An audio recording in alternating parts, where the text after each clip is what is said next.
할렐루야.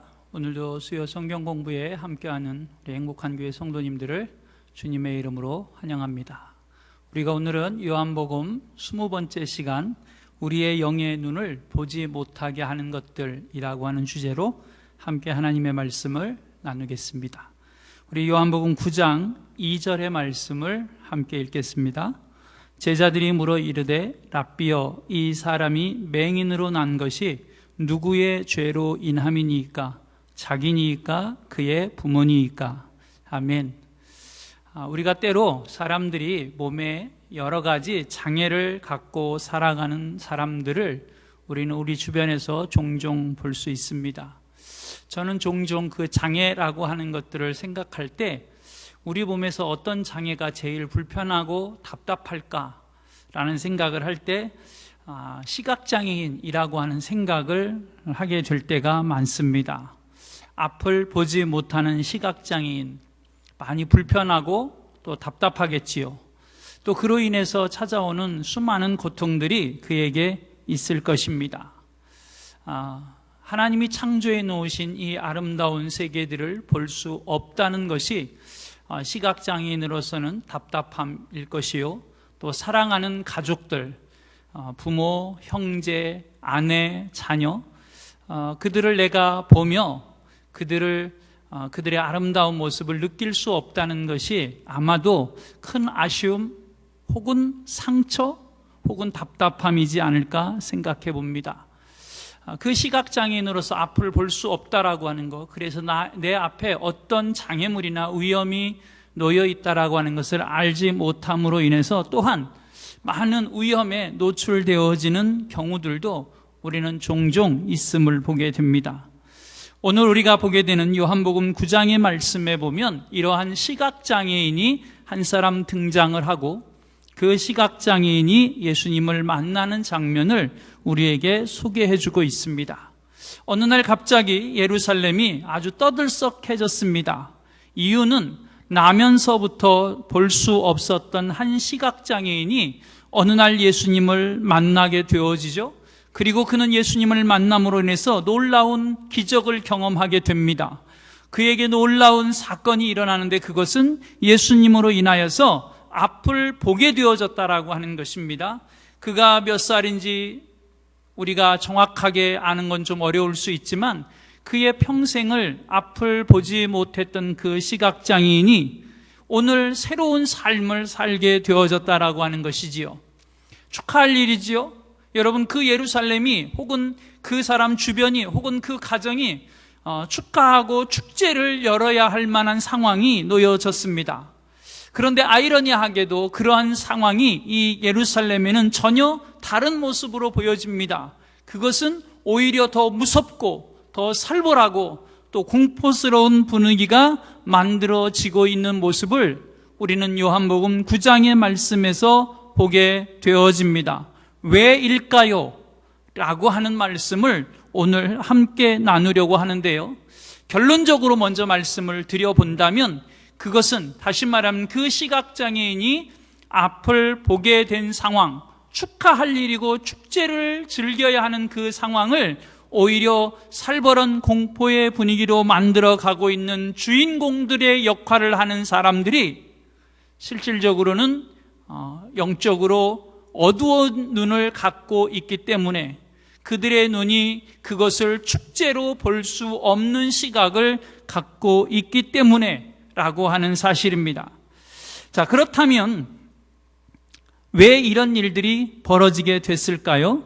자, 우리 어느 날 예수님께서 그 예루살렘에 가셨을 때 제자들과 함께 지나가고 계실 때 그 옆에 한 시각장애인이 지나가게 됩니다. 그런데 그 시각장애인을 바라본 제자들의 반응이 참 놀랍습니다.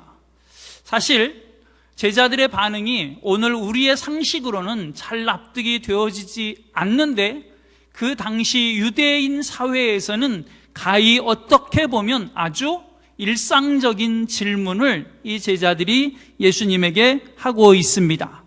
자, 오늘 9장 2절의 말씀을 우리 다시 한번 읽겠습니다. 제자들이 물어 이르되 랍비여, 이 사람이 맹인으로 난 것이 누구의 죄로 인함이니까? 자기니까? 그의 부모니까? 시각장애인을 만난 제자들의 반응은 예수님을 향하여 이렇게 말하고 있는 것이지요. 선생님, 저 사람이 왜 소경이 되었습니까? 라고 하는 그 소경이 된, 시각장애인이 된, 맹인이 된 이유에 대해서 묻고 있습니다. 여러분, 당시에 시각장애인 의학적으로 그렇게 고치는 것이 쉽지 않은 시기였기도 합니다. 그런데 의학적으로 고칠 수 없어서 혹은 고치는 것이 어려운 상황이어서가 아니라 유대인들은 그러한 시각장애를 갖게 되어지는 원인이 죄의 결과라고 하는 잘못된 생각을 갖고 있었다라고 하는 것이지요. 여러분, 단순히 죄의 결과로 시각장애인이 된다라고 생각하는 이것은 그것으로 끝나는 것이 아닙니다. 죄의 결과라고 하는 것으로 인해서 그 시각장애인은 유대 사회에서 인격적인 대우를, 존중을 받지 못하고 인간 이하의 죄인으로서의 취급을 받으며 어찌 보면 아주 불행한 삶을 살아가게 되어지는 것이지요. 그래서 그들은 어쩔 수 없이 길에서 구걸을 하며 그거를 통해서 자신들의 생명을 연명하며 살아갔던 사회의 모습, 그것이 유대 사회의 모습입니다. 부모들의 죄를 자녀들이 물려받는다라고까지 할 정도로, 또 태중에 있는 아이조차도 죄를 갖고 태어나고 그 죄의 결과로 인하여 이 세상 가운데서 모태에 있을 때부터 죄를 범하고 이 땅에 태어나서도 죄를 범한다라고 생각하는 모습들이 유대 사회에 있었습니다. 어찌 보면 아주 성경을 잘못되게 이해하고 있는 모습이지요. 그런데 그 유대 사회의 보편적인 생각이 오늘 예수님과 함께하고 있는 예수님의 제자들에게서조차 보여지고 있다라고 하는 것입니다. 그래서 오늘 구걸하고 있는 그 시각장애인의 고통이 죄의 결과라고 하는 것이지요. 그 죄의 결과로 인하여 오늘 이 시각장애인은 고통의 삶을, 죄값을 치르며 살아가고 있다라고 이렇게 오늘 예수님의 제자들은 생각하고 있는 것입니다. 그래서 그들이 예수님에게 이렇게 물은 것이지요. 본인의 죄 때문입니까? 아니면 그의 부모의 죄 때문입니까? 이렇게 묻고 있는 것이지요. 이 질문을 받은 예수님은 그 제자들을 향하여 뭐라고 대답하시지요? 그 제자들이 말하고 혹은 질문하고 있는 그 생각과는 전혀 다른 대답을 오늘 예수님은 제자들에게 해주고 계십니다. 자, 우리 3절의 말씀을 함께 읽겠습니다.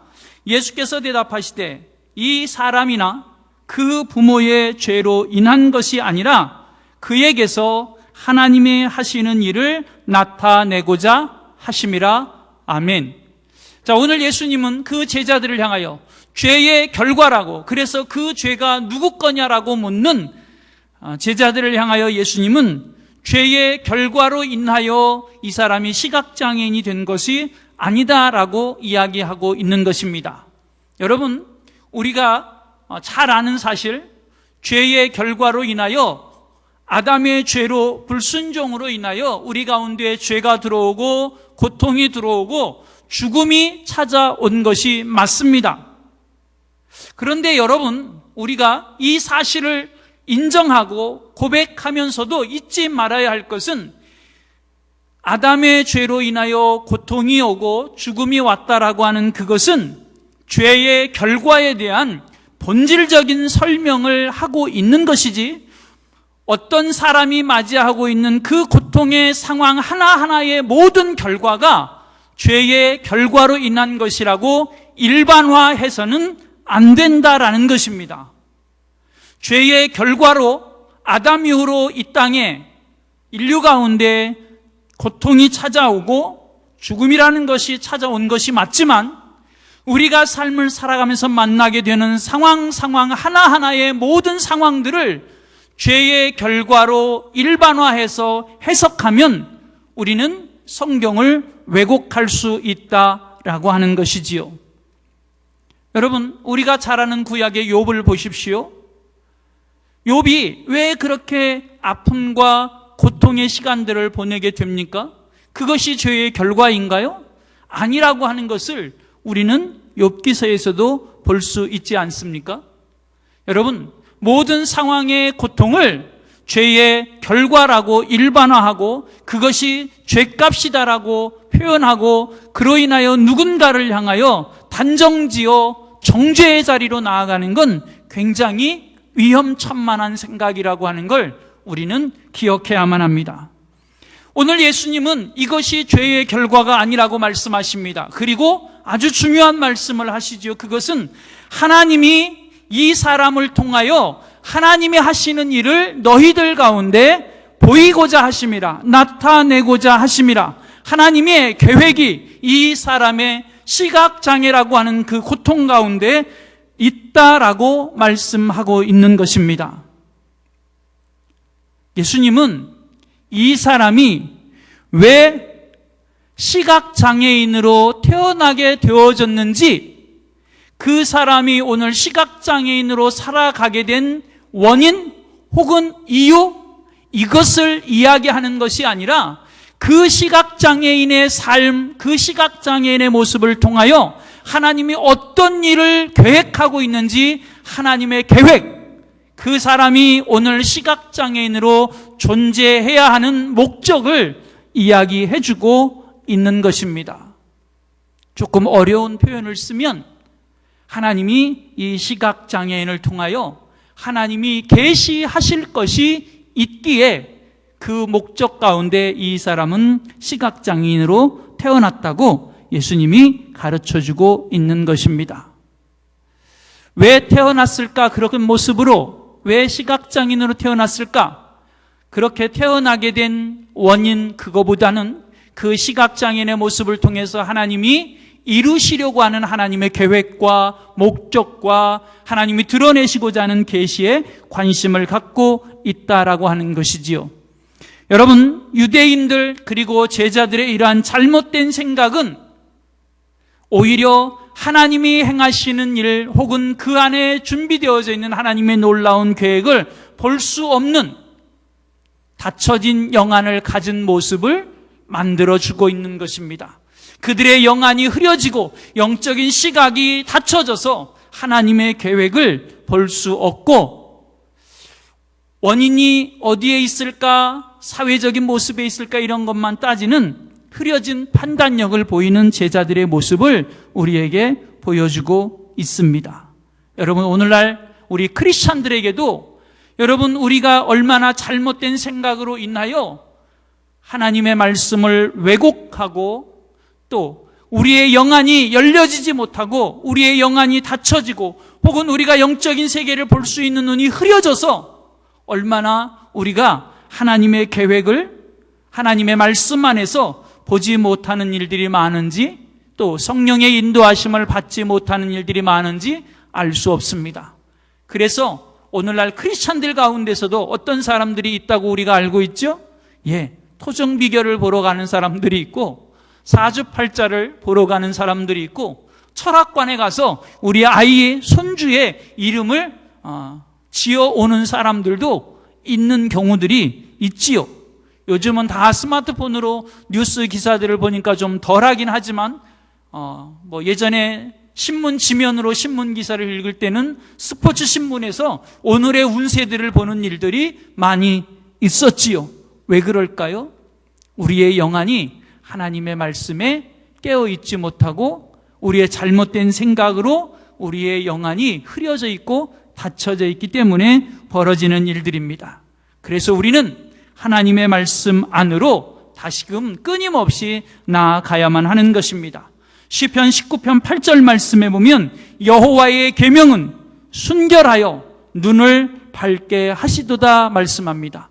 우리의 눈을 밝히는 건 오직 하나님의 말씀이라고 하는 사실을 기억하고 우리는 하나님의 말씀 안으로 끊임없이 나아가야만 하는 것이지요.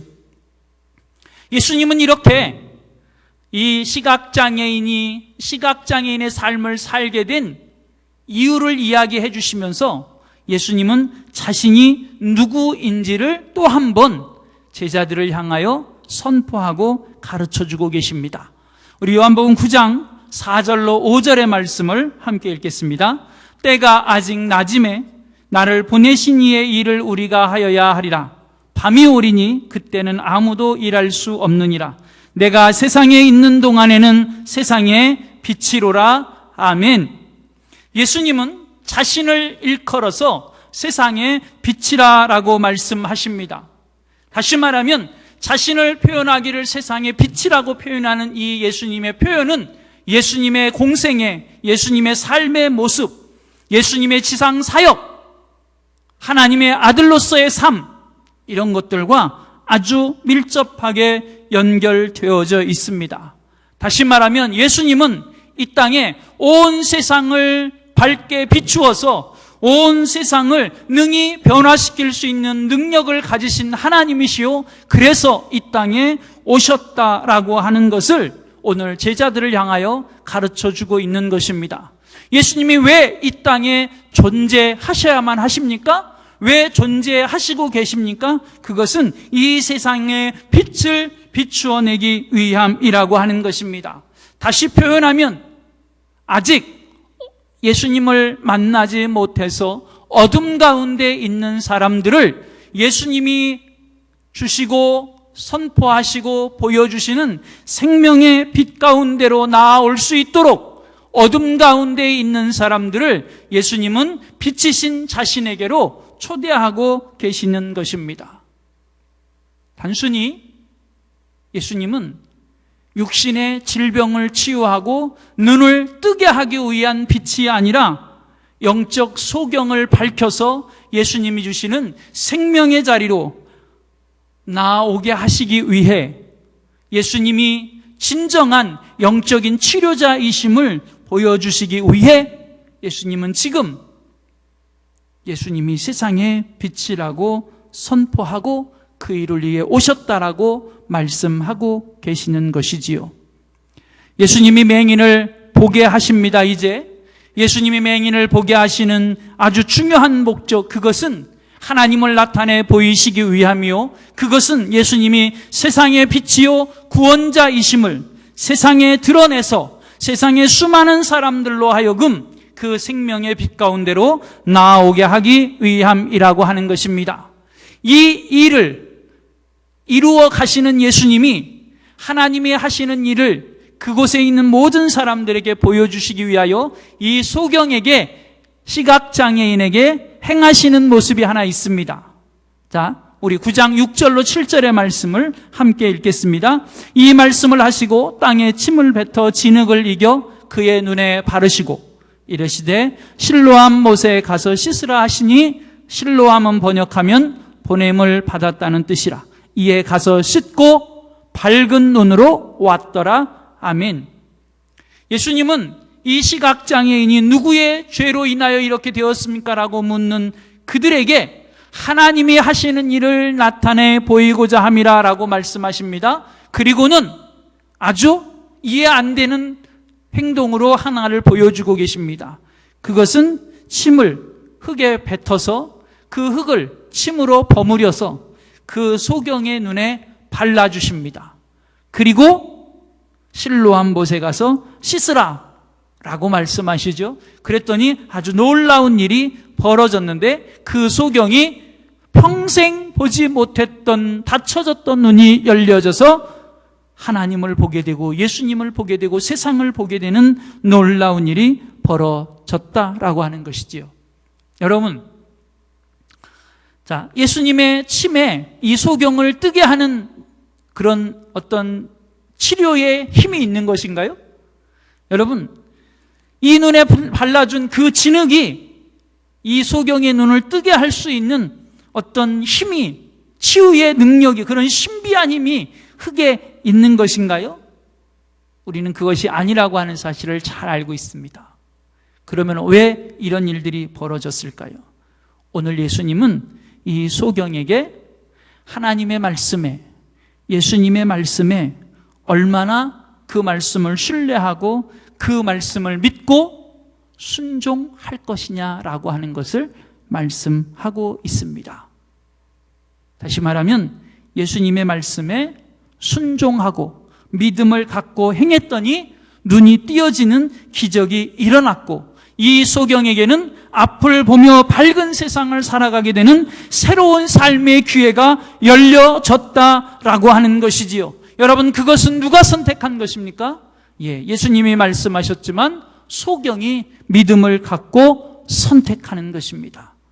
여러분, 우리에게 새로운 변화의 삶, 하나님의 역사를 경험하는 삶, 그것은 하나님의 말씀에 우리가 믿음으로 순종하는 결단이 더해질 때 하나님의 역사가 우리의 삶 가운데서도 오늘도 일어나게 되어지는 것입니다. 오늘 우리의 삶 가운데서도 우리에게 들려주시는 하나님의 말씀에 우리가 믿음을 갖고 순종하여 결단하고 행하면 그 속에서 하나님의 말씀이 역사하고 하나님의 역사들이 일어나게 되어지는 것이지요. 이렇게 시각장애인은 예수님의 은혜로 또 말씀의 순종의 결단을 행함으로 앞을 보게 되는 감격스러운 일을 경험하게 되어졌습니다.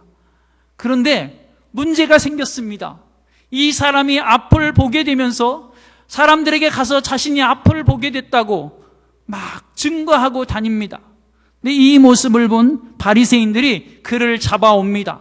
그리고 그의 부모까지도 잡아옵니다. 그러면서 그들은 다시 이 시각장애인을 고쳐준 예수님에 대해서 다시 문제를 제기하고 시비를 걸고 예수님이 행하신 일에 대해서 다시 비방을 하며 위협을 가하기 시작합니다. 그들이 왜 혹은 어떤 문제를 갖고 또다시 예수님을 이렇게 곤경에 빠뜨리려고 하고 있는 것일까요? 우리 9장 14절의 말씀을 함께 읽겠습니다.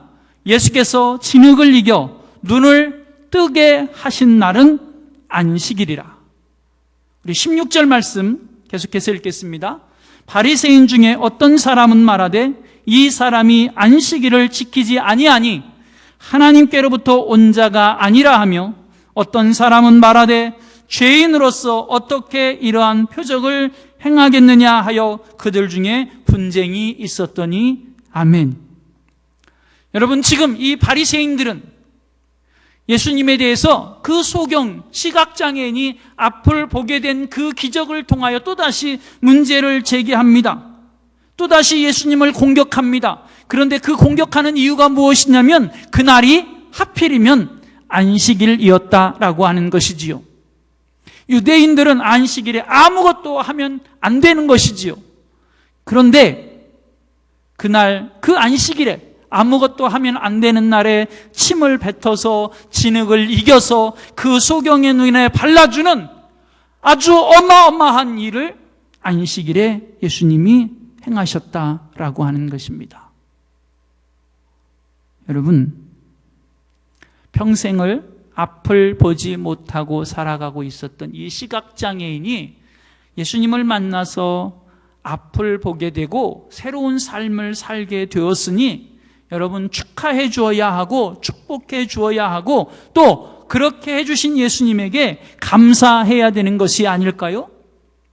그런데 그런 것들은 하나도 생각하지 아니한 이 바리새인들은 안식일을 어겼다라고, 안식일에 일을 했다라고 하는 이 율법에 붙들려서 예수님을 공격하고 있는 것입니다.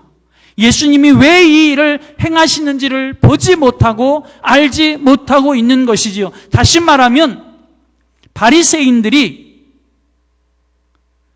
그들이 예수님께서 행하시는 일을 보지 못하는 이유는 그들의 눈이, 그들의 영안이 율법이라고 하는, 다시 말하면 율법주의라고 하는 어떤 제도의 틀에 갇혀져서 율법주의에 매여 있어서 그 법이 갖고 있는 정신, 하나님이 그 법을 통하여 그들에게 보여주시는 하나님의 마음에는 아무 상관없이 율법이라고 하는 형식에 붙잡혀 있는 율법주의로 인하여 그들의 영안이 흐려져 있고 닫혀져 있다라고 하는 것이지요. 여러분, 율법주의라는 게 뭡니까? 법이나 형식을 너무너무 중요하게 생각한 나머지 여러분 그 법이 갖고 있는 본질 혹은 그 법이 갖고 있는 내용 혹은 그 법이 갖고 있는 정신, 그 법이 궁극적으로 원하는 것, 그런 것들은 아무 상관없이 외형적인 형식과 모양과 어떤 틀에 갇혀져 있어서 그것으로 심지어는 사람을 잡는 일들을 하고 있는 것이 지금 바리새인들, 율법주의자들의 모습이라고 하는 것입니다. 여러분, 이 율법주의에 사로잡혀 있는 바리새인들은 그들의 영안이 닫혀져 있고 흐려져서 예수님이 왜 안식일에 이 시각장애인을 고쳐주고 계시는지, 내가 세상의 빛이라고도 말씀하고 계심에도 불구하고 그것을 깨닫지 못하고 알지 못하는 안타까운 모습을 보이고 있는 것이지요. 그런데 여러분, 이런 율법주의자들의 이런 율법주의에 갇혀서 흐려진 영안을 가진 모습들이 오늘날 우리 주변에도, 오늘날 이 세대 교회 안에도 있다라고 하는 것을 우리는 간과해서는 안 될 것입니다. 우리 교회 안에 들어와 있는 우리 믿음의 사람들 안에도 이런 율법주의자 바리새인들과 같은 모습들이 우리에게 있는 것이지요. 대표적인 예를 하나 들어본다면 전통이라고 하는 것입니다. 전통이 중요합니다. 전통을 무시하자라는 것이 아닙니다. 그러나 그 전통에 매여서 그 전통이 왜 있게 되었는지, 무엇을 위한 것이었는지 전통의 본질은 생각하지 아니하고 외형적으로 보여지는 전통에 매여져서 닫혀진 모습을 갖고 있는 모습들이 오늘날 이 세대 가운데도 있는 모습을 우리는 보게 됩니다. 여러분, 율법주의, 형식을 벗어나십시오. 무시하라는 말씀이 아닙니다. 무시하라는 말씀이 아니라 그것을 벗어나서 그것이 갖고 있는 진짜 본질을, 내용을, 정신을 생각하라라고 말씀드리고 있는 것입니다. 자, 이렇게 시각장애인은 우여곡절을 많이 겪습니다. 예수님을 만나서 눈을 뜨게 됐고 또 바리새인들에게 붙들려 가서 어찌 보면 아주 곤욕을 치르는 모습들도 보게 됩니다. 그런데 그런 시각장애인이 돌아다니면서 자신을 보게 해주신 예수님을 사람들에게 증거하게 됩니다. 그러다가 다시 예수님을 만나게 되지요. 자신의 눈을 뜨게 해주신 예수님을 만났을 때 이 시각장애인은 예수님을 무엇이라고 부르고 있을까요? 자, 우리 38절의 말씀을 함께 읽겠습니다. 이르되 주여 내가 믿나이다 하고 절하는지라. 아멘. 여러분, 이게 좀 우리는 말씀을 다 읽지 않아서 생소한데요. 여러분, 이 시각장애인이 예수님을 처음 만났을 때, 아직 눈을 뜨기 전 처음 만났을 때, 그리고 오늘 예수님을 다시 만났을 때 그 과정을 보면 이 시각장애인이 예수님을 부르는 호칭이 점점 바뀌어갑니다. 처음에 예수님을 만났을 때 11절 말씀에 보면 예수라 하는 그 사람이라고 표현합니다. 그러니까 예수님을 표현할 때 예수라 하는 그 사람이라고 예수님을 호칭하고 있습니다. 이 이야기는 쉽게 표현하면 이런 표현입니다. 나사렛 사람 예수가, 이런 표현입니다. 나사렛 사람 예수. 그건 어떤 표현이지요? 세상에 수많은 사람들이 바라보고 있는 예수님의 모습입니다. 일반적으로 세상 사람들이 바라보는 예수님의 모습, 나사렛 사람, 목수의 아들, 마리아의 아들, 요셉의 아들, 이런 이야기입니다.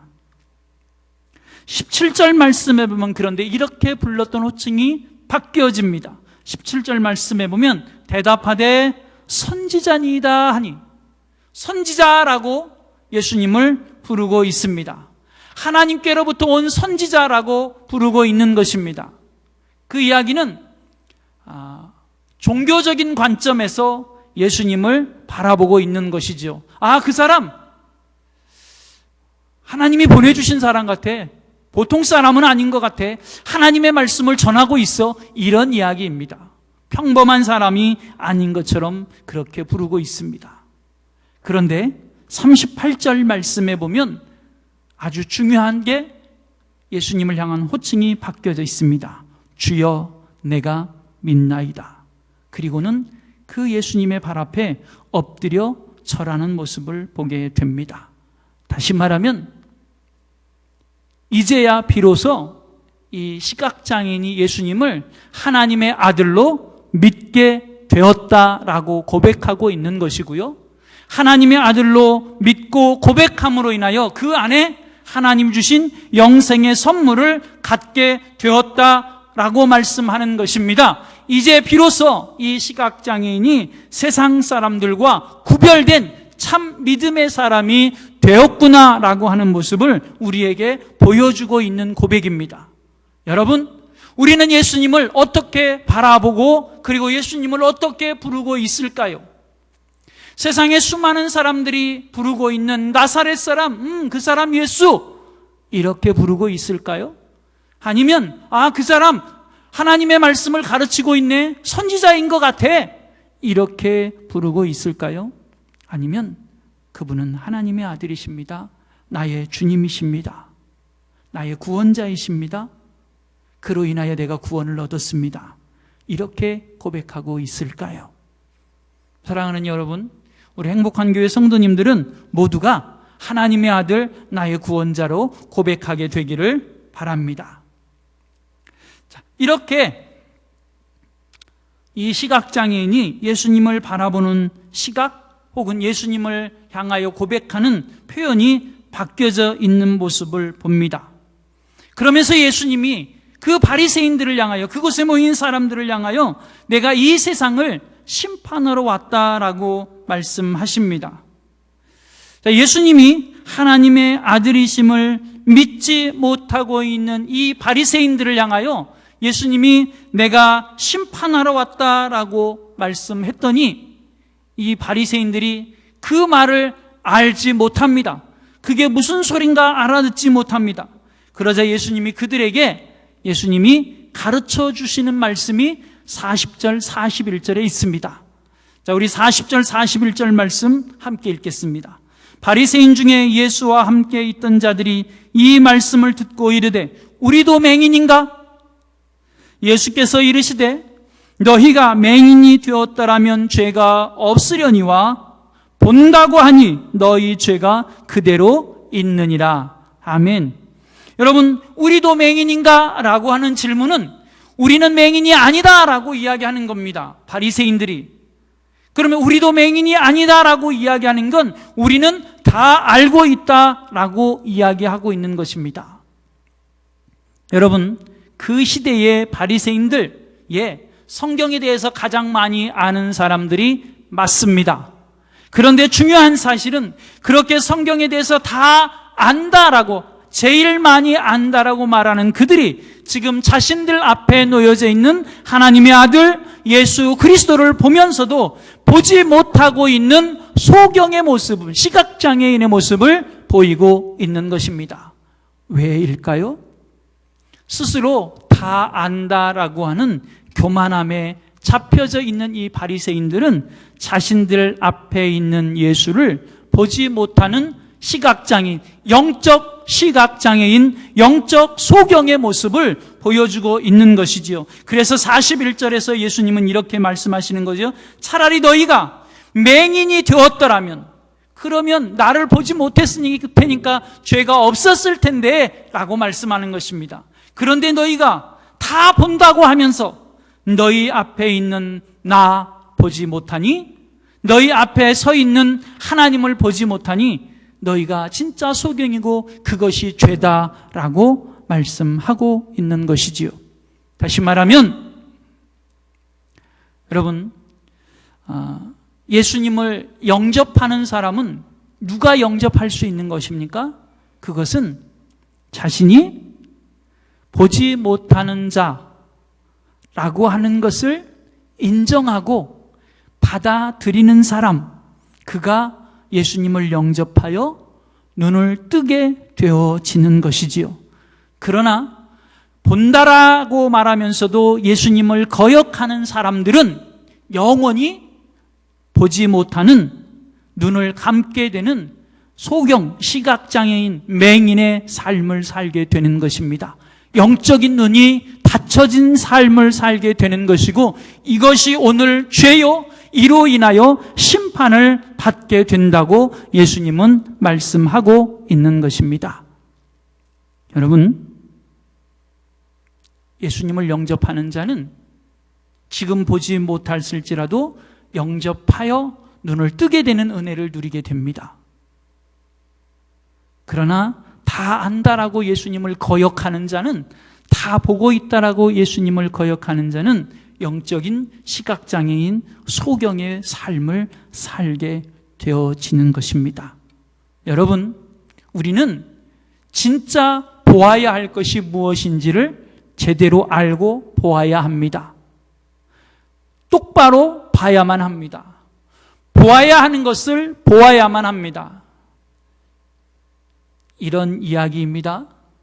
좁은 길과 넓은 길을 볼 수 있어야 하고, 그리고 진리와 비진리가 어떤 것인지를 볼 수 있어야 하고, 하나님의 뜻과 사람의 뜻을 보고 분별할 수 있어야 하고, 선이 어떤 것이며 악이 어떤 것인지를 볼 수 있어야만 한다라고 하는 것이지요. 그래야만 우리는 영적으로 승리할 수 있고 빛 대신 주님과 함께 구원의 삶을 살게 되어지는 것입니다. 영적 시각장애인이 아닌 밝히 보는 눈을 갖고 살아가는 깨어있는 삶을, 환히 보는 삶을 살게 되어지는 것이지요. 사랑하는 우리 행복한 교회 성도님들, 오늘 우리는 우리의 영적 시선이, 영적 시각이 정말 밝히 환히 보고 있을까요?